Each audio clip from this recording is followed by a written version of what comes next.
Hello everyone, সবাই কেমন আছো? আশা করি ভালো আছো। আমি তাপসী মচলন্দপুর থেকে।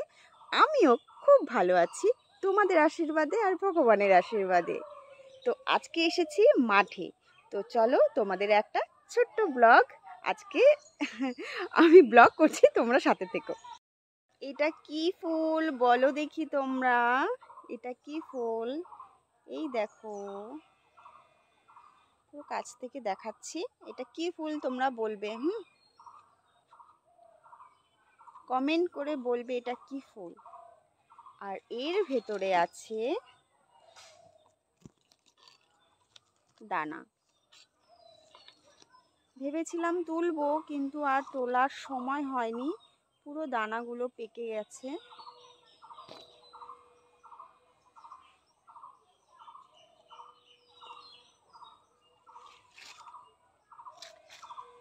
আর এই গাছটাতে পুরো ফুল ফুটেছে, জানি না ফল হবে কি না। এটা হচ্ছে চুরি করে নিয়েছিল, মানে এর ফল ফলেছিল, ঠিক আছে। হচ্ছে এটা হচ্ছে তোমার গন্ধরাজ লেবু গাছ। তো এটা ছোট থাকতেই ফুল ফুটে ফল হয়েছিল, লেবু হয়েছিল, কিন্তু কারোর হয়তো সহ্য হয়নি, সে না বলে চুরি করেছিল। তো চুরি করার পরে ফল আর হচ্ছে না সেভাবে। আর এখানে দেখো ড্রাগন গাছ, কি সুন্দর করে বেঁধে দিয়েছে ড্রাগন গাছটা। জানি না হবে কি না, তবে চেষ্টা করতে ক্ষতি কি, খুব চেষ্টা করে। ও মাই গড, আর একটা দেখাচ্ছি, দেখো।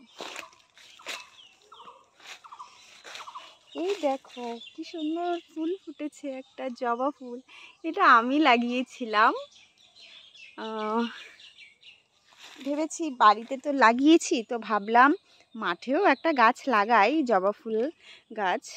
তো লাগিয়েছি, আর খুব সুন্দর হয়েছে। ও চারিদিকে একদম ডালপালা ছড়িয়ে গেছে, আর খুব সুন্দর ফুলটা ফুটেছে, তাই না?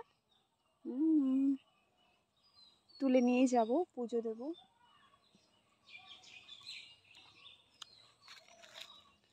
আর এগুলো বলো তো কি, তোমরা জানো কেউ?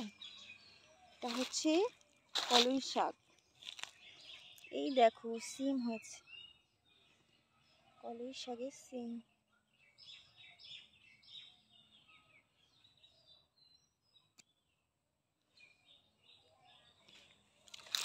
পুরো চারিদিকটা ভরে গেছে, ফুলে ফুল হয়ে গেছে, অনেক কলই হবে।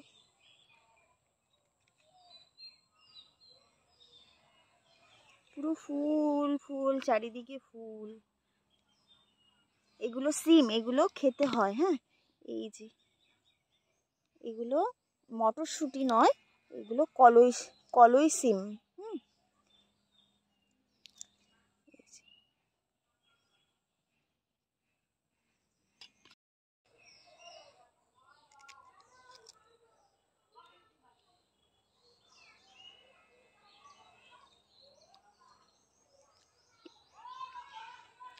ভালো খেতে, এই যে এরকম হয় আর কি।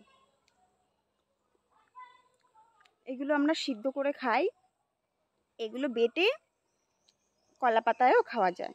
তো যাই হোক, আজকের ভিডিওটা কেমন লাগলো অবশ্যই কমেন্ট করে জানাবে। টাটা বাই বাই সবাইকে।